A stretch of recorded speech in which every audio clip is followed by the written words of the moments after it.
नमस्कार मेरे प्यारे भाइयों, मैं हूं अनुज और आप सुन रहे हैं हॉरर कहानी, वो भी मेरी जुबानी। दोस्तों, आज का हॉरर पॉडकास्ट बस ड्राइवर की है जिनका नाम केशव राम है। तो चलिए अब यह कहानी केशव राम जी के नजरिए से सुनते हैं। लेकिन उससे पहले आप लोगों से एक शिकायत है, आप लोग स्टोरी को पूरा सुनते हैं लेकिन लाइक नहीं करते हैं। इस बार आप लोगों से मैंने बहुत उम्मीद लगाई है कि आप लोग अब की बार वीडियो को लाइक भी करेंगे और चैनल को सब्सक्राइब करके अपना सपोर्ट जरूर दिखाएंगे। और अगर आप लोग चाहते हैं कि आप लोगों का नाम वीडियो में लिया जाए तो अपना नाम और अपने शहर का नाम जरूर कमेंट करें। तो अब ज्यादा समय नहीं लेते हैं, चलिए कहानी की शुरुआत करते हैं। दोस्तों, मेरा नाम केशव राम है। मैं राजस्थान के बीकानेर जिले के पास एक छोटे से गांव का रहने वाला हूं। उम्र मेरी 50 पार है, लेकिन दिल अभी भी वही पुराना पक्का ड्राइवर वाला है। सड़क पर चलते वक्त हर चीज को भांप लेना, हर मोड़ को पहचान लेना और हर झलक में खतरे की बू सूंघ लेना मेरे लिए आम बात हो गई है। पिछले 25 सालों से बस चला रहा हूं। पहले ट्रक चलाता था, लेकिन ट्रक की नौकरी में रातों को जागना, ठंड में जाम लग जाना और अकेलेपन से डर नहीं, बोरियत लगती थी। लेकिन अब एक बड़े सेठ साहब की टूरिस्ट बस चलाता हूं। वो बस उनके नाम से रजिस्टर्ड है, लेकिन चलाता मैं हूं, संभालता भी मैं ही हूं। और जितना प्यार मुझे उस बस से है, शायद उस सेठ को भी ना हो। सफेद रंग की पुरानी लेकिन मजबूत अशोक लेलैंड की वो बस। उसके आगे हनुमान जी की छोटी सी मूर्ति बंधी है, जिसके आगे हर सुबह अगरबत्ती जलाता हूं और फिर ही स्टार्ट करता हूं। लेकिन जो कहानी मैं सुनाने जा रहा हूं, ये कहानी मेरे जीवन की सबसे खौफनाक रात की कहानी है। और ये मजाक नहीं है। मैं इस उम्र में झूठ बोलकर क्या पाऊंगा। जब वो रात आई थी तब मैंने सोचा नहीं था कि सुबह मैं जिंदा रहूंगा या नहीं। लेकिन शायद मेरी किस्मत में बचना लिखा था, या शायद उस रात मेरे साथ कोई था जिसने मुझे उन लोगों से बचा लिया। कौन थे वो लोग, कहां से आए और क्या चाहते थे, ये सब जानोगे, लेकिन धीरे धीरे, क्योंकि उस रात हर चीज धीरे धीरे सामने आई थी, एक डरावनी परत के बाद दूसरी। उस दिन की बात है जब बीकानेर से एक टूर रवाना होने वाला था। 22 यात्रियों का एक ग्रुप था जो जैसलमेर और आसपास के कुछ प्राचीन मंदिर और किले देखने के लिए आया था। सेठ जी ने मुझे हिदायत दी थी, केशव राम, ये लोग दिल्ली से आए हैं, पढ़े लिखे हैं, थोड़ा शालीन व्यवहार रखना, टाइम पर चलना और जो भी कहें ध्यान देना। मैंने मुस्कुराकर हामी भर दी। सुबह करीब 6 बजे मैंने बस को धोकर चमका दिया था। जैसे ही घड़ी ने 7 बजाए, यात्री बस में चढ़ने लगे। कुछ लोग हंसते हुए, कुछ नींद में और कुछ खिड़की से बाहर देखते हुए। मैं हमेशा की तरह सबसे आखिर में बस में चढ़ा, हनुमान जी की मूर्ति को प्रणाम किया, गाड़ी स्टार्ट की और बीकानेर की सड़कों से निकल पड़ा। सेठ ने बताया था कि पहला पड़ाव जैसलमेर का एक पुराना किला है और वहां से एक रात रुककर आगे एक पुराने गांव के खंडहर देखने जाना है, जिसे लोग अक्सर भूतिया गांव कहते हैं। कुछ यात्रियों को तो खास उसी गांव में रुचि थी। कहते हैं एक्सप्लोर करना है, कुछ नया देखना है। मैं तो सुनते ही सोचने लगा, भूतिया जगहें देखने का क्या शौक है लोगों को। पर चलो, काम काम होता है। सर्दियों का मौसम था। सुबह हल्की धूप निकली थी, लेकिन ठंडी हवा हर तरफ घूम रही थी। यात्रियों ने अपने गर्म कपड़े पहन रखे थे और मैं भी ऊनी टोपी में स्टीयरिंग थामे हुए मन ही मन हनुमान चालीसा गुनगुना रहा था। दोपहर के करीब 2 बजे हम एक ढाबे पर रुके। लोगों ने चाय पी, कुछ ने जलेबी ली और कुछ तस्वीरें खींचने लगे। मैं वहीं एक कोने में बैठकर खिचड़ी खा रहा था। एक बुजुर्ग यात्री मेरे पास आकर बोले, केशव जी, सुना है आगे किसी भूतिया गांव के रास्ते से जाना है। मैंने कहा, जी कुछ वैसा ही बताया गया है। वो मुस्कुराए। डर तो नहीं लगता? मैंने हल्के अंदाज में जवाब दिया। ड्राइवर तो वही अच्छा जो डर को सीट के नीचे रख दे। शाम के करीब 4 बजे हम जैसलमेर से बाहर निकल चुके थे। रास्ता सुनसान होता जा रहा था। सामने दूर दूर तक फैला रेगिस्तान और बाएं दाएं कांटेदार झाड़ियां। मोबाइल नेटवर्क गायब, रेडियो खामोश और खिड़कियों से आती हवा अब एक अजीब सी सरसराहट पैदा कर रही थी। तभी बस में बैठे एक युवक ने कहा, ड्राइवर अंकल, क्या आप थोड़ा तेज चला सकते हैं? लग रहा है रास्ता लंबा है। मैंने मुस्कुराकर कहा, जैसलमेर की सड़कें तेज गाड़ी को पसंद नहीं करती बेटा। सब्र रखो, सही सलामत पहुंचना जरूरी है।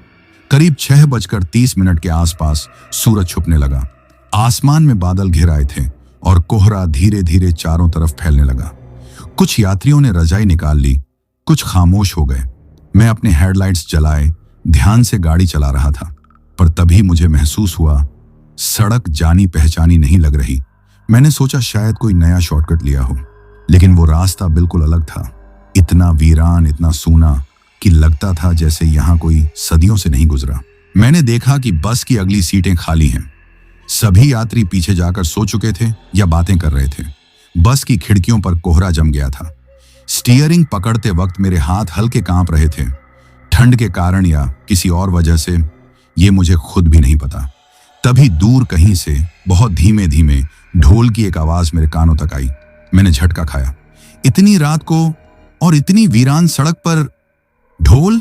मैंने बस की स्पीड थोड़ी कम की, खिड़की से झांक कर बाहर देखा। दूर कहीं पर जैसे कोई चलती हुई परछाइयां थी, और वो आवाज अब जरा साफ हो गई थी। ढोल की थाप धीरे धीरे गूंजती हुई। मैंने खुद से कहा, यह मेरा वहम हो सकता है या कोई गांव। पर वो आवाज और वो साया जैसे कुछ मुझे बुला रहे हों। बस का स्टीयरिंग मेरे हाथ में था, लेकिन दिल की धड़कन अब मेरे बस में नहीं रही थी। बस की हेडलाइट्स धुंध में उलझी हुई थी। मैंने एक बार फिर ध्यान लगाकर सुनने की कोशिश की, और हाँ, वही ढोल की थाप धीमी गूंजती हुई, जैसे कोई बहुत पुरानी लोक धुन हो। मेरे मन में सवाल उठा, क्या वाकई ढोल की आवाज है या बस का इंजन कुछ गड़बड़ कर रहा है? मैंने खिड़की थोड़ी सी खोली, और जैसे ही ठंडी हवा मेरे चेहरे से टकराई, वो आवाज और भी साफ हो गई। अब यह वहम नहीं था। किसी रास्ते के आसपास किसी कोने में कोई ढोल बजा रहा था। मैंने बस की स्पीड धीमी कर दी। शायद आसपास कोई गांव हो, मैंने मन में सोचा। लेकिन बाहर झांकने पर दूर दूर तक सिर्फ कंटीली झाड़ियां और सूखे पेड़ नजर आ रहे थे, वो भी अजीब से टेढ़े मेढ़े, जैसे किसी ने उन्हें मोड़कर खड़ा किया हो। बस की पीछे की सीटों पर सवार यात्री धीरे धीरे सो चुके थे। कुछ कानों में ईयरफोन लगाकर ऊँघ रहे थे और बाकी खामोश। पूरी बस में एक अजीब सी शांति थी, जैसे किसी ने हर आवाज पर पर्दा डाल दिया हो। जैसे ही मैंने कुछ मीटर और आगे बस चलाई, मुझे सड़क के किनारे कुछ हलचल दिखाई दी। पहले लगा कि कोई जानवर होगा, लेकिन ध्यान से देखने पर पता चला कि 15 से 20 लोगों की एक टोली सड़क के किनारे से गुजर रही थी। कुछ के कंधों पर ढोल, कुछ के हाथ में मशाल। कुछ महिलाएं थीं जो रंग बिरंगे बट पुराने कपड़े पहने हुए थीं। मैंने बस धीमी की और करीब जाकर बस रोकी। जैसे ही मैंने बस रोकी, वो सारे लोग एक पल के लिए ठहर गए। फिर अचानक सबकी नजरें मेरी तरफ मुड़ गईं। मैंने हंसते हुए खिड़की से कहा, भाई जी डरिए मत, मैं ड्राइवर हूं, टूर ले जा रहा हूं। ये रास्ता कुछ अजीब सा लग रहा है, इसलिए पूछा, क्या ये रास्ता आगे गांव की तरफ जाता है? उनमें से एक बुजुर्ग आदमी आगे आया। उसकी आंखों में अजीब चमक थी और चेहरा भावहीन। वो बोला, हाँ साहब, आगे हमारा गांव है। अगर आप चाहें तो बस वहीं कुछ देर रोक सकते हैं। कोहरा भी घना होता जा रहा है। मैंने सोचा, अगर ये लोग गांव के हैं तो शायद मैं वहीं रुककर रात काट लूं। बस में सर्दी बहुत थी, शीशे टूटे थे, हवा अंदर आ रही थी। अगर ये लोग मुझे थोड़ी गर्म जगह दे दें तो सुबह होते ही निकल लूंगा।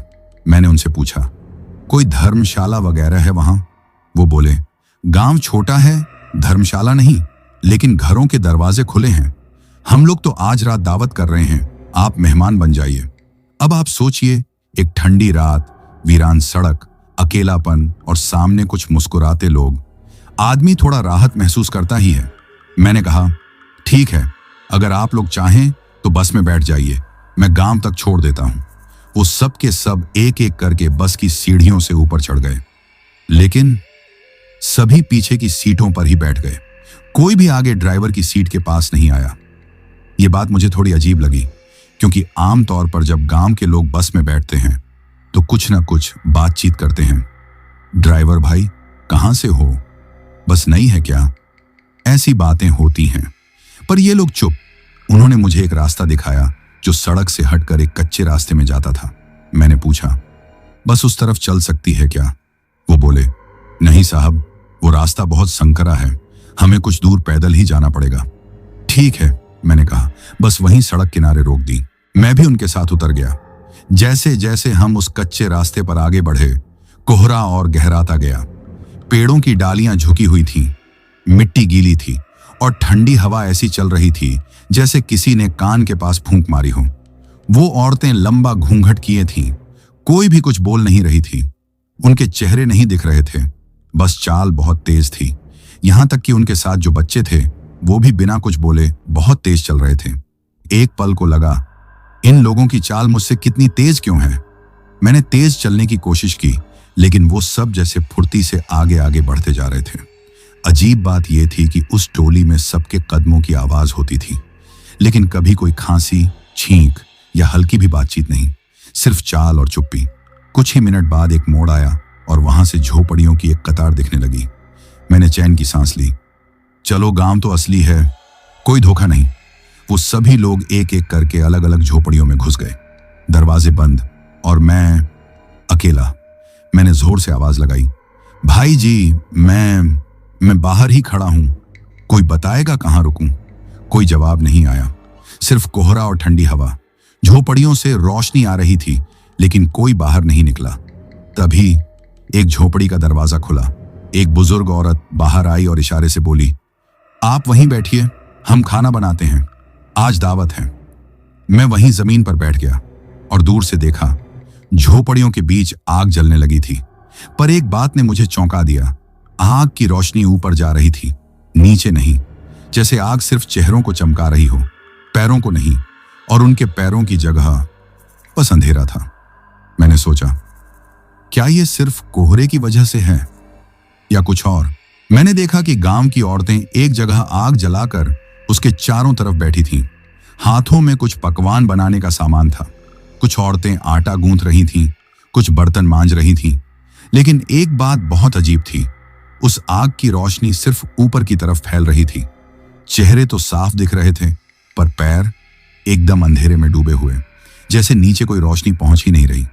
मैंने कई बार आंखें मिचमिचाकर देखने की कोशिश की, पर हर बार यही लगा कि जैसे कोई परछाई उनके नीचे खड़ी है। मैं थोड़ी दूरी पर खड़ा था। ठंड बहुत ज्यादा हो गई थी, लेकिन अंदर से जो सिहरन उठ रही थी वो सिर्फ सर्दी की नहीं थी, कुछ और था। तभी एक औरत जो आग के सामने पीठ करके बैठी थी, उसने जरा सा मुड़कर अपना चेहरा मेरी तरफ किया, और वही पल था जब मेरी सांस अटक गई। उसका चेहरा पूरी तरह जला हुआ था, जैसे आग की भट्टी में झोंक दिया गया हो। चेहरे की चमड़ी उधड़ी हुई, आंखें लाल और गड्ढों जैसी, होंठ जैसे पिघल गए हों, और सबसे डरावनी बात, उस चेहरे पर एक मुस्कान थी। मैंने सोचा, शायद किसी हादसे में चेहरा जल गया होगा, ऐसा होता है। पर तभी दूसरी औरत भी मुड़ी, उसका चेहरा भी वैसा ही, फिर तीसरी, फिर चौथी। अब मुझे ये महज संयोग नहीं, कोई और ही खेल लग रहा था। क्या ये लोग इंसान हैं, या फिर वो जिनके बारे में दादी कहती थी, जिनके पैर उल्टे होते हैं? मैंने गौर से फिर से नीचे देखने की कोशिश की। आग की हल्की सी रोशनी अब कुछ छूट रही थी, और मेरी आंखें अंधेरे में थोड़ी एडजस्ट हो चुकी थीं। मैंने देखा, उनके पैर सच में उल्टे थे, एड़ियां आगे की ओर और पंजे पीछे की ओर। मेरे बचपन की डरावनी कहानियां याद आने लगी। ये चुड़ैलें हैं, ये भूत हैं, इन्हें उल्टे पैर पहचानो। जले हुए चेहरे देखो। मेरे बदन से पसीना बहने लगा, जबकि सर्द हवा हड्डियों में घुस रही थी। मैं वहां चुपचाप बैठा रहा, मन ही मन सोचता रहा, क्या अब भाग जाऊं? क्या ये लोग जान गए हैं कि मुझे इनके बारे में सब समझ में आ चुका है? पर तभी वो सब महिलाएं आपस में बात करने लगीं, जैसे उन्हें मेरी सोच की भनक नहीं लगी हो। ठीक है, मैंने खुद से कहा, जब तक ये ना जाने कि मुझे सब पता चल चुका है, तब तक चुपचाप रहो। अब मुझे एक बहाना चाहिए था, बस थोड़ा सा दूर जाने का। मैंने एक आदमी की ओर देखा जो आग के पास बैठा था। भाई साहब, टॉयलेट जाना है, मैंने कहा, आवाज में कंपी छिपाते हुए।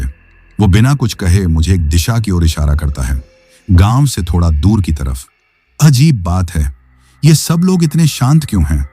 मैं दबे पांव उस तरफ चलने लगा और थोड़ी दूरी पर पहुंचा, लेकिन जिस जगह पर मैंने जाना शुरू किया, वो जगह तो शमशान घाट जैसा लग रही थी। चारों तरफ जली हुई चिताएं थीं, कुछ से धुआं अब भी निकल रहा था। ये क्या? अभी किसी को जलाया गया है। एक चिता के पास खड़ा हुआ और झुकते ही देखा, चिता की राख अब भी गर्म थी, नीचे से हल्की सी आग चमक रही थी। अब मुझे यकीन हो गया था, ये लोग इंसान नहीं हैं, ये उस गांव की आत्माएं हैं, और शायद इस चिता पर अगला नंबर मेरा था। मैं धीरे धीरे पीछे पलटा और उस गांव की तरफ देखा, जहां कुछ देर पहले मैं बस एक मुसाफिर था। अब वहां झोपड़ियों की जगह सिर्फ जलती हुई चिताएं थीं और उनके बीच में वही लोग बैठे हुए थे, जैसे कोई शिकार का इंतजार कर रहे हों। और वो शिकार मैं था। जिस जगह मैं खड़ा था वहां सिर्फ चिताएं थीं और हर चिता मानो ताजा जली हुई थी।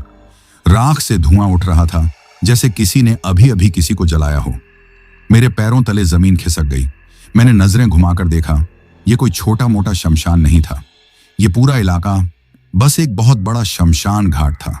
लेकिन जहां मैं कुछ देर पहले झोपड़ियों के बीच बैठा था, वो झोपड़ियां अब दिख नहीं रही थीं। उनकी जगह बस जलती हुई चिताएं थीं, जिनके बीच बैठकर वो सभी लोग हंस रहे थे, बातें कर रहे थे, मानो किसी ताजा शिकार की तैयारी में हों।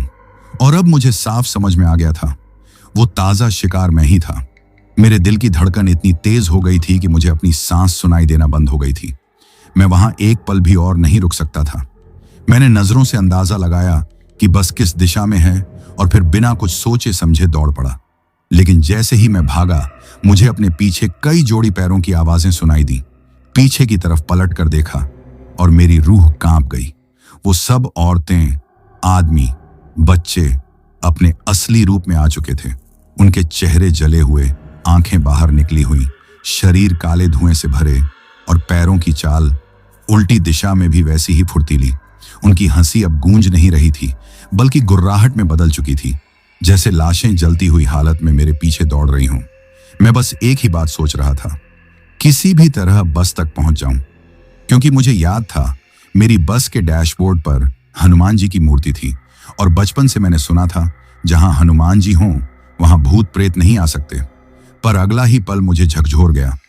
जब मैंने बस रोकी थी तब तो वो सब मेरी बस में चढ़े थे, हनुमान जी की मूर्ति होते हुए भी। तो क्या अब मूर्ति का असर भी नहीं रहेगा? मैं इतनी तेज दौड़ रहा था कि सांसें उखड़ने लगी थीं, पैर कांपने लगे थे, जूतों के फीते ढीले हो चुके थे।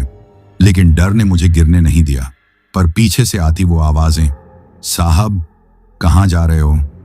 आज की दावत तो आपकी है। वो गुर्राहट, वो हंसी, वो घुटती सी आवाजें, मेरे रोंगटे खड़े हो गए। मैं दौड़ते दौड़ते रास्ते के किनारे एक पुराना सा बरगद का पेड़ देखता हूं। उसके नीचे एक बूढ़ा आदमी बैठा था, जो आंखें बंद किए ध्यान में था। शरीर पर राख, हाथ में त्रिशूल और गले में मोटी माला। वह एक एक अघोरी था। मैं एक पल को रुका और बिना कुछ कहे भागता हुआ उस पेड़ के पीछे जा छिपा। जैसे ही मैं छुपा, वो बूढ़ा अपनी आंखें खोलता है और मेरी तरफ गुस्से से देखता है। पर मैं अपने कांपते होंठों पर उंगली रखकर उसे चुप रहने का इशारा करता हूं। वो कुछ नहीं कहता, बस मेरी नजर जहां है वो भी वहां देखने लगता है। वो पूरी टोली अब पेड़ के पास तक आ चुकी थी। एक एक करके वो सब लोग पेड़ के इर्द गिर्द भटकने लगे। लेकिन जैसे ही वो अघोरी मेरी तरफ थोड़ा झुकता है, अपनी मुट्ठी से राख निकालकर हमारे चारों ओर एक घेरा खींच देता है और फिर धीमे स्वर में कहता है, अब डरने की जरूरत नहीं। ये लोग अब तुम्हें देख नहीं सकते और ना तुम्हारी आवाज सुन सकते हैं। मेरी धड़कनें थोड़ी कम होती हैं। मैं उस अघोरी की तरफ देखता हूं और उसके आगे हाथ जोड़कर बैठ जाता हूं। वो धीमे से पूछता है, क्या हुआ? कहां से भाग कर आया है? अब मैंने एक एक कर पूरी कहानी उसे बता दी। बस टोली, गांव, जले हुए चेहरे, उल्टे पैर, चिता, वो दौड़, सब कुछ। वो चुपचाप सुनता रहा। मैं जैसे ही कहानी पूरी करता हूं, वो अघोरी मेरी तरफ देखता है और धीमे से बोलता है, आज तेरी चिता भी उन चिताओं के बीच जलने वाली थी, पर भगवान ने तेरे भाग्य में कुछ और ही लिखा है। अंधेरे में कोहरे के बीच उस अघोरी की आंखें जैसे धधक रही थीं। न डर था, न जल्दबाजी। उसने अपने सामने रखी मिट्टी की छोटी कटोरी से थोड़ी सी राख उठाई, उसे अपनी हथेली में घुमाया और मेरी तरफ बिना देखे बोला, तू जानता है ये लोग कौन हैं? मैंने चुपचाप सिर हिलाया। नहीं, वो बोला, ये वही हैं जिनकी आत्मा कभी मुक्ति नहीं पाई और अब वो जीने वालों का मांस खाकर खुद को जिंदा रखने की कोशिश करते हैं। जिस जगह तू अभी था, अघोरी बोला, वो गांव नहीं, एक शमशान घाट है। तू जिसे झोपड़ियां समझा, वो जलती हुई चिताएं थीं, जिनके बीच वो आत्माएं तेरा इंतजार कर रही थीं। मेरे शरीर में सिहरन दौड़ गई। मैंने पूछा, पर क्यों? क्या चाहते हैं वो लोग? अघोरी मेरी आंखों में झांकते हुए बोला, भूख, आत्मा की नहीं, मांस की। मैंने कांपती आवाज में पूछा, किसका श्राप है ये? वो गहरी सांस लेकर बोला, कहानी बहुत पुरानी है। इस इलाके का वो गांव एक समय तंत्र मंत्र का बड़ा केंद्र हुआ करता था। लोग दूर दूर से आते थे अपने दुश्मनों को मारने, जादू करवाने, संपत्ति हासिल करने। उस गांव के लोग इतने पारंगत हो गए थे कि इंसान की सांस भी छीन सकते थे। एक बार एक आदमी अपने छोटे भतीजे के खिलाफ तंत्र क्रिया करवाने वहां आया। उस मासूम बच्चे की मौत हो गई, पर वह बच्चा अपने बूढ़े माँ बाप की आखिरी उम्मीद था। जब उन्हें इस सच्चाई का पता चला, उन्होंने मरते वक्त उस पूरे गांव को श्राप दिया। अघोरी बोला, जिस दिन तुम सब मरोगे, तुम्हारी चिताएं कभी नहीं बुझेंगी। तुम सब आग में जलते रहोगे और इंसानों का मांस खाकर ही अपनी चिताओं की आग को ठंडी कर सकोगे। मैं स्तब्ध था। वो बोला, एक ही दिन पूरे गांव के लोग मरे। कोई बीमारी नहीं थी, कोई कारण नहीं मिला, लेकिन सभी के शरीर ठंडे हो गए, आंखें खुली रह गईं। जब उन्हें जलाने की कोशिश हुई तो चिता ने आग पकड़ने से मना कर दिया। फिर सबको अलग अलग चिताओं में जलाया गया। आज तक वो आग बुझी नहीं है और आज तक वो आत्माएं भूखी हैं। मैंने डरते हुए पूछा, पर उन्होंने मुझे ही क्यों चुना? अघोरी हल्के से मुस्कुराया, क्योंकि तू अकेला था, तेरी बस वीरान थी, तेरे साथ कोई नहीं था और तुझ में अभी जीवन बाकी है। तू उनके लिए ताजा मांस था जो उनके लिए नई आग बना सकता था। अब अघोरी मेरी तरफ पलटा। उसने अपनी पोटली से थोड़ी सी राख निकाली और मेरी हथेली पर रख दी। इस राख को संभाल कर रखना, जहां भी बिखेर देगा वहां ये आत्माएं नहीं आ सकेंगी। ये राख उस अग्नि से बनी है जो इन चिताओं में जलती रही है, पर जिन आत्माओं को मुक्ति नहीं मिली। मैंने धीरे से राख को अपनी जेब में रख लिया। मैंने अघोरी से कहा, अब मैं क्या करूं? मेरी बस तो पीछे छूट गई है और अगर मैं वहां लौटूंगा तो वे फिर पीछे पड़ जाएंगे। वो मुस्कुराया, अब तू अकेला नहीं है, मैं साथ चलूंगा। तू बस के पास चल और जैसे मैं कहूं वैसा करना। उसने मुझे पीछे चलने का इशारा किया। जैसे ही हम दोनों उस राख के घेरे से बाहर निकले, फिर से कोहरा गहरा गया, पर अघोरी के शरीर के चारों ओर जैसे एक रोशनी थी, हल्की सी लेकिन साफ। मैंने उसका हाथ नहीं पकड़ा, पर मैं उसकी परछाई से दूर नहीं हुआ। जैसे ही हम कुछ दूर चले, पीछे से फिर वही आवाजें, साहब कहां जा रहे हो? हमने तो आपकी थाली सजाई है। मुझे अपने कान के पास कोई गर्म सांसों जैसी आवाज महसूस हुई। मत पलटना, अघोरी की आवाज आई, बहुत धीमी लेकिन सख्त। अगर एक बार पलटा तो जो बचा है वो भी खो देगा। अंततः दूर से बस की झलक दिखाई दी। मैंने राहत की सांस ली, लेकिन उस बस की छाया के पास कुछ आकृतियां खड़ी थीं। क्या वे फिर आ गए हैं या बस में पहले से घुस चुके हैं? अघोरी वहीं रुक गया और बोला, अब अगला कदम सोच समझ कर उठाना, क्योंकि अब वो बस तेरा ठिकाना बनेगी या तेरी चिता। जैसे जैसे हम आगे बढ़ रहे थे, कोहरा और गाढ़ा होता जा रहा था। मेरे दिल की धड़कन तेज थी और पांव कांप रहे थे, लेकिन अघोरी शांत था। उसकी चाल एक समान, उसकी निगाहें सामने और उसके होठों पर जैसे कोई मंत्र चल रहा हो। और तभी दूर से मुझे अपनी बस की छाया दिखाई दी, लेकिन उसके आसपास कुछ और भी था। कुछ परछाइयां, कुछ आकृतियां, जैसे कोई खड़े हों और बस को घूर रहे हों।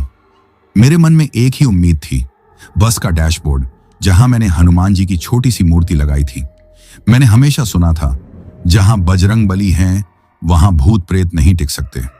लेकिन आज यही सवाल था, क्या ये आत्माएं इतनी ताकतवर हैं कि उस मूर्ति की भी अवहेलना कर सकें? बस तक पहुंचने से पहले अघोरी रुक गया। उसने अपनी पोटली खोली, कुछ राख निकाली और चारों दिशाओं में छिड़क दी। अब आगे तू अकेला जाएगा, उसने कहा। मैं बस के पास नहीं जाऊंगा। मैं चौंक गया। क्यों बाबा, आप साथ चलो, मैं डर रहा हूं। वो गंभीर हो गया। अगर मेरी छाया भी उन आत्माओं पर पड़ी तो उनका क्रोध और बढ़ जाएगा। मैं यही मंत्र करता हूं, तू बस के अंदर जा और जैसे मैंने कहा था वो राख पूरी बस में बिखेर दे और मूर्ति की आंखों में दीपक की रोशनी डाल देना। अब मैं अकेला था। कुछ ही कदमों की दूरी पर मेरी बस खड़ी थी और उसके पास वो अजीब आकृतियां। मेरे पैरों में ताकत कम हो चुकी थी, लेकिन जान बचानी थी। मैं आगे बढ़ा। जैसे ही मैं बस के और करीब पहुंचा, वो परछाइयां धीरे धीरे गायब होने लगीं, लेकिन मैंने उनकी मौजूदगी को महसूस किया, जैसे किसी ने अभी अभी दरवाजा बंद किया हो, जैसे किसी ने खिड़की से मुझे देखा हो। बस एक भारीपन था और सन्नाटा। मैंने हिम्मत करके बस का दरवाजा खोला। बस के अंदर कदम रखते ही एक ठंडी हवा मेरे चेहरे से टकराई, बिल्कुल वैसी जैसी चिता की राख से आती है। मैंने तुरंत जेब से राख निकाली और बस के फर्श पर चारों तरफ बिखेरनी शुरू की। सीटों के बीच, खिड़कियों के कोनों में, छत की तरफ भी। फिर डैशबोर्ड तक गया जहां हनुमान जी की मूर्ति रखी थी। मूर्ति के आगे दिया जलाया। तेल पहले से रखा था, माचिस जेब में थी। जैसे ही रोशनी मूर्ति की आंखों पर पड़ी, बस के अंदर एक हल्का कंपन महसूस हुआ। मैं पीछे पलटा। एक सीट धीरे से हिली, एक खिड़की से पर्दा फड़फड़ाया और फिर एक गूंजती सी चीख, जैसे कोई जलता हुआ शरीर चिल्ला रहा हो। मैं कांप उठा, लेकिन मैंने पीछे नहीं देखा। मैं वहीं ड्राइवर की सीट पर बैठा हनुमान चालीसा की पहली लाइन बोलने लगा। श्री गुरु चरण सरोज रज, निज मनु मुकुर सुधारे। जैसे जैसे मैं मंत्र पढ़ता गया, बस के अंदर की हर चीख, हर सरसराहट, हर छाया कम होती चली गई। हनुमान जी की मूर्ति के पास से एक गर्माहट उठने लगी थी।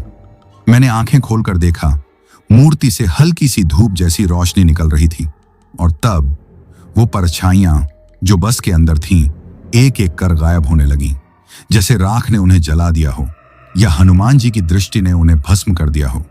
कुछ ही देर बाद सब शांत हो गया। मैं बस से नीचे उतरा और अघोरी के पास भागा। वो अब भी ध्यान में था। मैंने उसे छुआ नहीं, बस हाथ जोड़कर खड़ा रहा। कुछ सेकंड बाद उसने आंखें खोली और मुस्कुरा दिया। बच गया तू? उसने कहा। मैंने कहा, अब क्या करूं? ये लोग दोबारा आएंगे क्या? अघोरी बोला, जब तक तूने राख सही से फैलाई है और मन से हनुमान को पुकारा है, वो दोबारा नहीं आएंगे। पर यह मत समझ कि वो मरे नहीं हैं। वो बस तुझे पहचान गए हैं। अब तुझसे दूर रहेंगे, पर उन्हें अब भी किसी और की तलाश है। जाने से पहले उसने मेरी जेब में थोड़ी और राख डाली और कहा, इस राख को हमेशा अपने साथ रखना। कभी भी अकेले किसी वीरान सड़क पर न जाना, और अगर कहीं से फिर ढोल की आवाज सुनाई दे तो समझ जाना वो फिर लौटे हैं। मैं बस में बैठा, इंजन स्टार्ट किया और जैसे ही मैंने क्लच दबाया, एक आवाज कानों में आई, हम फिर मिलेंगे केशवराम। मैंने दहशत में इधर उधर देखा। कोई नहीं था, सिर्फ मेरी पीठ के पीछे की सीट थोड़ी सी गर्म थी। जब मैं अपनी सीट पर वापस बैठा तो इंजन चालू करने से पहले कुछ सेकंड सिर्फ आंखें बंद करके बैठा रहा। बस में अब कोई नहीं था, पर फिर भी कुछ था, जैसे सीटों की दरारों में कोई सांसें भर रहा हो, जैसे खिड़की के पर्दे किसी की परछाई से कांप रहे हों। मैंने गहरी सांस ली और कहा, अब बहुत हो गया, अब वापस चलना है। इंजन स्टार्ट किया। डैशबोर्ड की मूर्ति को देखा। अब भी वही शांत मुद्रा, लेकिन जैसे अब उसकी आंखें मुझसे कह रही हों, अब डर मत, मैं हूं। रात के लगभग 2:30 बजे का वक्त रहा होगा। चारों तरफ कोहरा, टूटी फूटी सड़क और हर जगह सन्नाटा। लेकिन अब मैं पहले की तरह अकेला नहीं था। अब मेरे पास थी राख की ताकत, हनुमान जी की छाया और अपने डर का अनुभव। पर जो अजीब था वो ये कि रास्ता अब भी वैसा ही था, पर हर पेड़, हर मोड़, हर झाड़ी अब डराने के लिए और पास आ गए थे। मैंने 2-3 बार रियर व्यू मिरर में देखा। बस में कोई नहीं था, पर पता नहीं क्यों हर बार जब मैं देखता मुझे लगता कि किसी सीट पर कोई बैठा है। एक बार तो मुझे लगा कि किसी ने सीट की पिछली जेब से कुछ निकालने की कोशिश की। मैंने मिरर घुमाकर साफ देखा, कोई नहीं, लेकिन मन अब भी उस भूतिया गांव की तस्वीरें दिखा रहा था। जब इंसान बहुत डर चुका होता है तो फिर डर को देखने के लिए उसे आंखें नहीं, सिर्फ सोच चाहिए होती है। हर बार जब सड़क पर कोई कुत्ता दिखता, मन कहता, कहीं वही लोग तो नहीं हैं, किसी और रूप में। जब भी सामने किसी मोड़ से गाड़ी की लाइट आती, मुझे लगता, कहीं वो ढोल की टोली तो नहीं लौट रही। बस चलती रही। अब बस एक ही ख्याल था, किसी तरह सूरज निकल आए, क्योंकि अघोरी ने कहा था, एक बार ब्रह्म मुहूर्त आ गया तो कोई नहीं छू पाएगा। पर जैसे जैसे समय बीत रहा था, मुझे लग रहा था कि वक्त ही रुक गया है। घड़ी की सुई जैसे जमी हुई थी। रास्ते में एक वीरान ढाबे के पास से गुजरा। ढाबा बंद था, कोई रोशनी नहीं, पर जैसे ही पास से गुजरा, स्पीकर से कुछ सुनाई दिया, ढोल की एक हल्की थाप। मैंने झट से ब्रेक मारा। बस थोड़ी सी झटकी और इंजन चालू ही रहा। मैंने बस वहीं रोक दी, बिल्कुल खामोश। आवाज दोबारा नहीं आई। मैं खुद से ही पूछ रहा था, क्या मैंने वाकई कुछ सुना या बस दिमाग अब भी वहीं भटक रहा है। पर डर की यह सबसे चालाक चाल होती है। ये कभी पूरी तरह छोड़ता नहीं, बस अलग रूप ले लेता है। जब मैं धीरे धीरे शहर के करीब पहुंचने लगा, दूर आसमान में एक हल्की सी नीली रेखा दिखाई दी। सुबह की पहली किरण, और उस किरण को देखते ही जैसे किसी ने मेरे ऊपर से बोझ उतार दिया हो। सड़क अब साफ लगने लगी थी। पेड़ फिर से सिर्फ पेड़ लगने लगे। खिड़कियों का पर्दा अब हवा से हिल रहा था, ना कि किसी परछाई से। सुबह के करीब 5:30 बजे मैं बीकानेर पहुंचा। सेठ की कोठी के पास बस रोकी।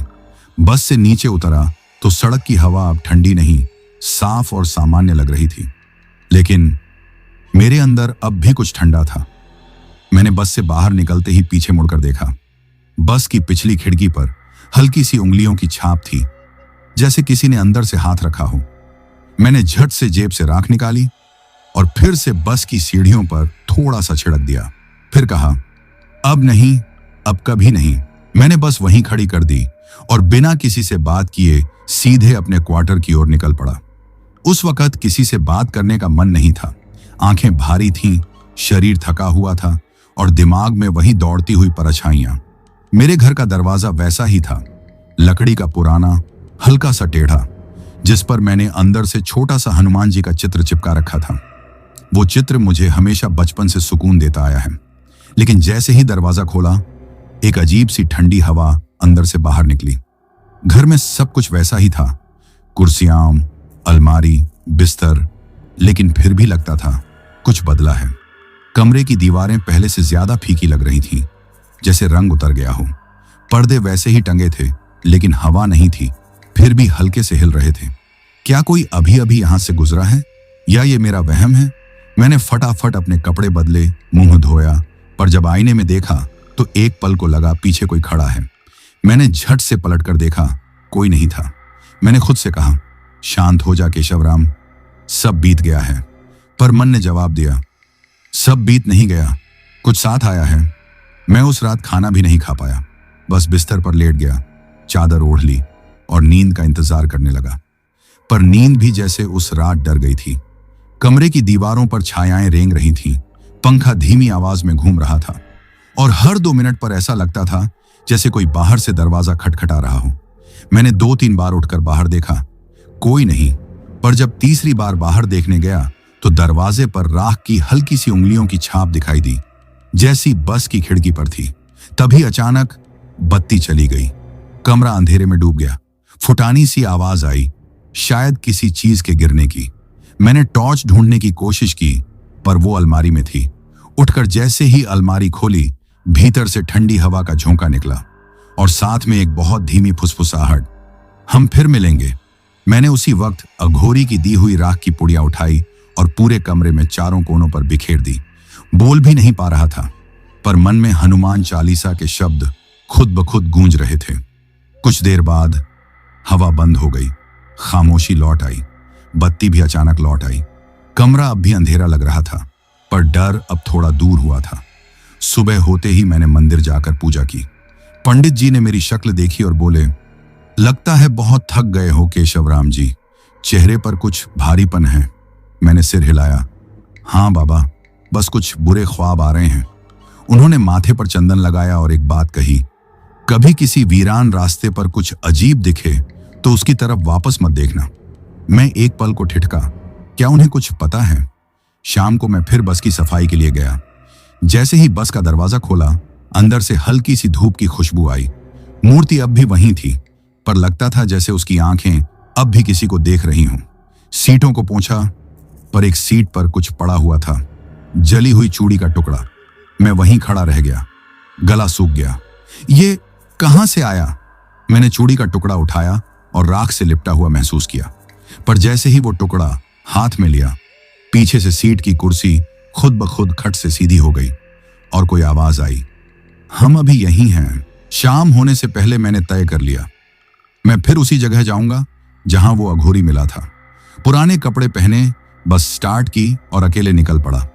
रास्ता मुझे याद था, धुंधली सड़कें, कंटीली झाड़ियां और एक सूना सा मोड़ जहां बरगद का वो पेड़ था। पर मन में एक सवाल था, क्या वो अघोरी अब भी वहीं होगा?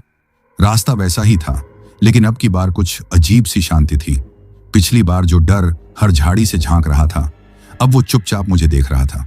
ऐसा लग रहा था जैसे रास्ता भी जानता है कि मैं किसी सच्चाई के करीब पहुंच रहा हूं। जैसे ही मैं उस जगह पहुंचा, बस रोक दी। बरगद का पेड़ अब भी था, वैसा ही विशाल, वैसे ही झुका हुआ। नीचे वही जगह जहां अघोरी बैठा था, पर अब वहां कोई नहीं था। मैं वहीं बैठ गया। चारों ओर सन्नाटा, बस का इंजन बंद। मैंने जेब से राख की पुड़िया निकाली और उसके चारों ओर एक घेरा बना दिया। बैठकर आंखें बंद की और मन ही मन अघोरी को पुकारने लगा, बाबा, अगर सुन रहे हो तो आओ। डर अब रुक नहीं रहा। कुछ बाकी है, कुछ अब भी मेरे पीछे है। करीब आधे घंटे बाद ठंडी हवा चलने लगी और फिर मंद मंद घंटियों की आवाज, जैसे कोई पैरों में घुंघरू बांध कर आ रहा हो। मैंने आंखें खोली। वो सामने खड़ा था, अघोरी, वैसा ही रूप, वही राख, वही शांत चेहरा। मैंने झट से उठकर कहा, बाबा, वो अब भी मेरे पीछे हैं। बस में चूड़ी मिली, घर में परछाई, और हर रात कोई फुसफुसाता है, हम यही हैं। अघोरी कुछ पल चुप रहा, फिर बोला, क्योंकि तू उनके बीच से आया है और कुछ लेकर लौटा है। तू डर नहीं, तू अब उनका दरवाजा बन गया है। मैं हैरान था। क्या मतलब बाबा, कौन सा दरवाजा? वो बोला, उन आत्माओं का शाप अब तुझसे जुड़ गया है। हर बार जब तू उस जगह से बचकर निकलेगा, एक टुकड़ा तेरे साथ आएगा। पहले वो चूड़ी, फिर वो उंगलियों की छाप, फिर वो आवाजें। तेरा डर अब सिर्फ तेरा नहीं, वो रास्ता बन गया है उनके लौटने का। मैंने पूछा, तो क्या अब मैं हमेशा डर में रहूंगा? अघोरी गंभीर हुआ, मुक्ति है, पर उसकी कीमत है। तुझे वापस जाना होगा उसी जगह जहां उनकी चिताएं जल रही थीं, और वहां उनकी राख में डूबकर उनकी मुक्ति के लिए प्रार्थना करनी होगी। मैं कांप गया। मतलब मुझे उस शमशान में वापस जाना होगा? हाँ, वो बोला, लेकिन इस बार राख डराने के लिए नहीं, मुक्ति देने के लिए बिखरानी होगी। अघोरी ने मुझे एक कपड़ा दिया, काले रंग का, जिस पर कुछ तांत्रिक चिन्ह बने थे। एक छोटी पोटली दी जिसमें कुछ और राख थी, और एक दीपक। जब तू वहां पहुंचे तो दीपक जलाना और राख हवा में छोड़ देना। अगर तेरा मन साफ होगा तो आत्माएं भी रुकेंगी नहीं। जाने से पहले अघोरी ने कहा, पर एक बात याद रखना, अगर तू डर गया या पलट कर देखा तो तेरी चिता वहीं तैयार हो जाएगी। मैंने हिम्मत भरी, बस का स्टीयरिंग थामा और फिर उसी अंधेरे रास्ते पर निकल पड़ा, जहां मुझे न डर को हराना है, बल्कि उसे हमेशा के लिए विदा करना है। रात के करीब 9 बजे मैंने बस निकाली। इस बार बस में कोई नहीं था, पर मुझे ऐसा बिल्कुल नहीं लग रहा था कि मैं अकेला हूं। हर सीट पीछे से घूर रही थी, हर खिड़की से अंधेरा झांक रहा था, और डैशबोर्ड पर रखी हनुमान जी की मूर्ति के सामने दीपक टिमटिमा रहा था। अघोरी का दिया हुआ काला कपड़ा मैंने कमर में लपेट लिया था और राख की पोटली अपने सीने से बांध रखी थी। रास्ता वहीं पुराना था, कांटों से भरा, वीरान और बेदम। लेकिन आज सड़क पर अजीब सी नमी थी, जैसे वहां कोई कुछ देर पहले रोया हो या कोई अभी अभी गुजरा हो। जब मैं उस जगह पहुंचा जहां चिताएं थीं, तो पहले तो कुछ नहीं दिखा, बस कोहरा और चुप्पी। पर जैसे ही मैं बस से उतरा, हवा में राख की गंध आनी शुरू हो गई। जैसे जैसे मैं आगे बढ़ा, चारों ओर से वो जगह फिर चिता में बदलने लगी। वो झोपड़ियां फिर से जलती लकड़ियों में बदल गईं, और दूर कुछ आकृतियां बस मुझे निहारती रहीं। पर आज मैंने डर को अपने कपड़े से बांध रखा था। मैं चुपचाप चला। शरीर कांप रहा था, लेकिन दिल अब थम चुका था। मैं उस चिता के बिल्कुल बीच पहुंचा जहां पहली बार वो औरतें बैठी थीं। अघोरी की बात याद करते हुए मैंने दीपक जलाया और उसके चारों ओर राख बिखेर दी। फिर जेब से दूसरी पुड़िया निकाली और हवा में पूरी ताकत से उछाल दी। राख उड़कर पूरी जगह में फैल गई। राख के उड़ते ही चारों तरफ आकृतियां दिखने लगीं, औरतें, मर्द, बच्चे, सब। लेकिन आज उनकी आंखों में लाल आग नहीं थी, बल्कि एक अजीब सी उदासी थी। चेहरों से जलन गायब थी और शरीर से धुआं निकलना बंद हो गया था। वो सब खड़े रहे, एक घेरा बनाकर। किसी ने कुछ कहा नहीं, बस सबने धीरे धीरे सिर झुका लिया। एक पल को मुझे लगा जैसे वक्त रुक गया है। फिर उनमें से एक बुजुर्ग महिला आगे आई। उसने मेरी तरफ देखा और धीरे से सिर हिलाया, जैसे आशीर्वाद दे रही हो। धीरे धीरे एक एक करके सारी चिताओं की आग थमी।